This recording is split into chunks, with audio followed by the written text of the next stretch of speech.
Hey, Sassy Stuff, what's up? I'm Molly. We're back here with Emma today talking all things softball, SEC softball in particular. Let's talk about Arianna Rodi from South Carolina. Emma, give me some facts.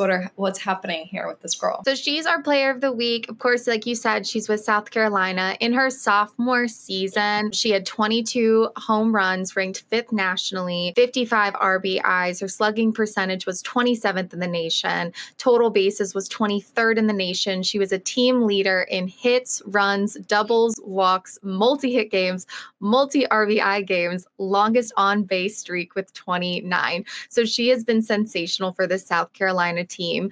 Now, in high school, she won the 2019 Rhode Island State Championship, the state championship MVP, first team All-State in 2021 and 2022. She was the team captain her senior year. And you know what? She also played a little bit of ice hockey, but she was so amazing in this series this past weekend. What did you think about her? I love her. I actually wanted to also point out that she's been on the Conference USA Commissioner's Honor Roll selection. She's also been on the Academic Medal honoree. So we're looking at a girl who, A, is playing multiple sports. Like you just said, I love ice hockey. So anybody that plays ice hockey, I'm in. But also she's a student. She clearly is good at being a student. She prioritizes being a student. And that's what I like to see with these collegiate athletes. I don't care if you're playing baseball, softball, hockey, football. I want to see that you're able to multitask and be able to handle both, because it is so difficult and it is top tier to be able to do that. And I think only, few students can really handle that and really take that on. And that's honestly the kind of mental mentality I think that you have to go to the next level in whatever you're doing. And so I want to say that I think she's phenomenal. I think having 20 home runs last season is insane. I think that's amazing. She has one of the highest batting averages at South Carolina. And so I just think she's a phenomenal girl all around. I think she is running the bases. She's playing correctly. She's listening to her coaches. She's trusting her coaches, and she's being a good student. So shout out to Arianna. I think you're having an amazing season. I hope continue to have an amazing season.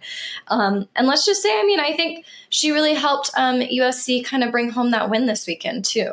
Yeah, she definitely did. The Gamecocks outscored Duke 24-13 over the weekend. They really showcased their offensive depth. South Carolina's offense really exploded, overcoming deficits and delivering in late game situations, which is what you want from your team. You want them to start strong but finish stronger, and that's what South Carolina was doing this past weekend. Duke really struggled. They left 21 runners on the base across the series. They dropped to 14-6 on the season after finishing 2024 with only 9 losses. So South Carolina's next challenge, they really have to aim to extend its unbeaten streak and push towards a record-breaking season. But Arianna Rodi, she was a key player in these games. She went 3 for 4, 3 RBIs, 2 runs scored, 8th home run of the season. Over the series, 9 RBIs and 3 home runs. So she was absolutely sensational in this matchup. Yeah, I think, we're kind of getting into a slippery slope here. We're getting into conference play. They have a conference play game next weekend. I think, we're coming up on some tougher games. So I think this was a good little boost for them going into those tougher games. I also want to shout out to Texas A&M. They beat Texas Tech 7-6. What a good game. Like I said, those are the games that I want to watch. They're not boring. Texas Tech kept those Aggies bat silent for over half of the game. I think that in itself is amazing. I think the defensive side on that is amazing. Obviously, they had a great offense just considering they did win. However, I do think with softball, it's so important that when your opponent is up to bat, that you guys are really on it, that, you're making smart decisions with pitching, which obviously they're listening to a coach. So their coach is awesome. You're making those smart decisions. You're making the correct plays.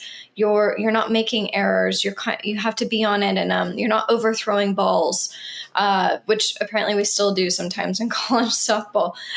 So I like seeing that they're trusting their coach, they're trusting the process, and their defense is on it. Texas A&M, they did struggle at first. They split the weekend series against Texas Tech, but the Aggies fell 7-2 in the first matchup. They really struggled against Najari Kennedy's 10 strikeout performance. They gave up early runs, but Sunday they did bounce back. They rallied for a 7-6 victory, holding off a late Red Raider surge to secure the series split. The Aggies jumped ahead early on the Sunday game, and they tightened up defensively late to avoid a sweep here. So I think they have some improvement to make, especially before we go into SEC play, which they're going to start this week. But they did bounce back strong. They were explosive in game 2, led by an aggressive base running and power at the plate. And their defense stepped up late in the game. So these are the things they need to remember as they're moving forward.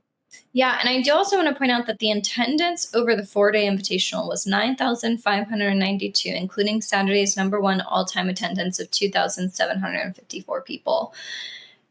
They were basically sold out. And to me, that tells me they were sold out. And I love seeing any sport with women having that many fans in the stands. I think it brings so much energy to both of the teams to be able to win or to lose. And so I love seeing that. I love that they had that's a lot of people, 9,000, that's almost 10,000 people watching you play softball. It is. It's crazy. And we always love the fans getting involved, because that's what makes sports so special, is the fan involvement and having people watch you and engage and be in the energy of the moment. And I think we're going to continue getting that moving forward, because we are starting SEC play this week. So Molly, who are we watching in these SEC matchups? Oh my goodness. Okay, so Texas is opening the SEC play here this weekend on Friday at the Davis Diamond. They're going to be playing number 3 Florida. When we're watching the Gators, they're a team of national contenders. They are. It's similar to gymnastics. I mean, I feel like they're kind of a sneaky team. They're top 3. However, they can get rattled, and so I want to see during this first SEC matchup how they handle that first conference play. But I'm excited to see them. We also have South Carolina playing Oklahoma this weekend. That's going to be a great matchup considering this is Oklahoma's first year in the SEC. I'm excited to see their first matchup in the SEC just because, they were number 1 for the last 4 years. That's crazy that they're going to be able to be in a new conference. They're coming back. They're no longer number 1. However, I want to see this young team. They have a really young team. I want to see them in this conference. I want to see what they can do in this conference. And obviously they're being led by an amazing coach. And so I'm excited to see them. We also have Georgia playing Tennessee this weekend. That's going to be a great one. And these teams, what I like about softball is they get more than one opportunity in the weekend because they're playing in a series to play that team more than once. So even if, let's say, Georgia loses to Tennessee on Saturday, they can still win again on Sunday. Just like we had this last weekend with Texas Tech and Texas A&M. We had 2 matchups, and Texas A&M really kind of got to come back from that loss and be able to make up for it. Yeah, so I'm excited for SEC play to start. That's when we're really going to get into it. I always love the rivalries and the matchups in the SEC in particular, especially with how strong the SEC is in softball. So it's going to be a lot of fun. So let us know in the comments who you're excited for to see once we get into the SEC play.